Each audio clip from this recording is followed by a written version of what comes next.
ఈరోజు చనిపోయినటువంటి జన సైనికులకి వీర మహిళలకి హృదయపూర్వక సంతాపం తెలియజేస్తున్నాం. వారి కుటుంబాలకి మనస్ఫూర్తిగా మేము అండగా ఉంటాం. సో చనిపోయినటువంటి వ్యక్తులని తీసుకొచ్చే శక్తి మాకు లేకపోయినా ఆ చనిపోయిన వ్యక్తి మీద ఆధారపడినటువంటి కుటుంబాలకి పవన్ కళ్యాణ్ గారు ఈ ఇన్సూరెన్స్ ఈ కార్యక్రమం ద్వారా ప్రతి కుటుంబానికి 5 లక్షలు, గాయపడిన వారికి కొంత మొత్తంలో ఇవ్వటం జరుగుతుంది. సో ఈ క్రియాశీలక సభ్యత్వం తీసుకున్న వాళ్ళకి ఖచ్చితంగా వాళ్ళకి బీమా సదుపాయం అందాలని చెప్పి పవన్ కళ్యాణ్ గారు తీసుకున్న నిర్ణయం ఈరోజు ఆపద సమయంలో కష్టంలో ఎంత ఉపయోగపడుతుందంటే ఇక్కడున్న మా అందరికీ తెలుసు. రిసీవ్ చేసుకున్నటువంటి ఈ యొక్క సహాయాన్ని అందుకున్నటువంటి ప్రతి ఒక్కరికి తెలుసు. ఇప్పటి వరకు జనసేన అందించిన బీమా వివరాలు, చనిపోయిన జన సైనికులు వీర మహిళలు 893 మంది, అందించిన బీమా మొత్తం 44,65,00,000. అలాగే యాక్సిడెంట్ కేసుల్లో లబ్ధి పొందిన వాళ్ళు 533.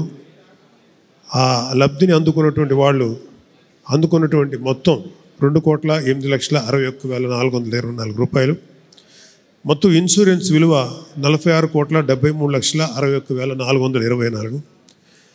సో మన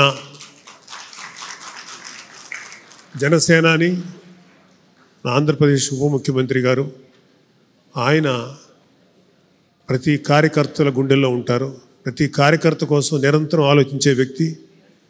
ఈరోజు ఎంతోమంది ఇక్కడికి వచ్చారు. వాళ్ళ బిడ్డలను పోగొట్టుకున్న వాళ్ళు, భర్తలను పోగొట్టుకున్న వాళ్ళు, భార్యలను పోగొట్టుకున్న వాళ్ళు, తల్లులను పోగొట్టుకున్న వాళ్ళు, వాళ్ళందరినీ చూస్తుంటే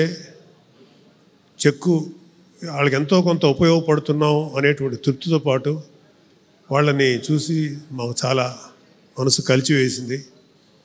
వాళ్ళందరికీ కూడా ఈ సందర్భంగా చెప్తున్నాం, జనసేన పవన్ కళ్యాణ్ అంటే పవన్ కళ్యాణ్ గారు కాదు, ప్రతి ఒక్కళ్ళలోనూ ఇక్కడ ఉన్న మా అందరిలోనూ పవన్ కళ్యాణ్ గారి స్పిరిట్ ఉంది. మేమందరం కూడా మీకు అందరికీ ఎప్పుడు అండగా ఉంటాం. మీరు మీ ఆ ఏరియాలో ఆయా స్థాయిలో ఉన్నటువంటి జన సైనికులకి లేకపోతే ఆయా నాయకులకి మీకు ఏదైనా ప్రాబ్లం వచ్చినప్పుడు విన్నవించండి. తద్వారా అది మా దాకా వస్తుంది. ఆ సాయశక్తుల ఆ ప్రాబ్లమ్స్ ఏంటో తీర్చడానికి, పరిష్కరించడానికి ప్రయత్నిస్తాం. సో ఇక్కడికి వచ్చేసిన పెద్దలు అందరికీ, ముఖ్యంగా శివశంకర్ గారికి, అజయ్ కుమార్ గారికి అండ్ చిల్లపల్లి శ్రీనివాస్ గారికి, అలాగే శంకర్ గౌడ్ గారు, ఇలా మిగిలిన పెద్దలందరికీ కూడా హృదయపూర్వక ధన్యవాదాలు తెలియజేస్తున్నాం.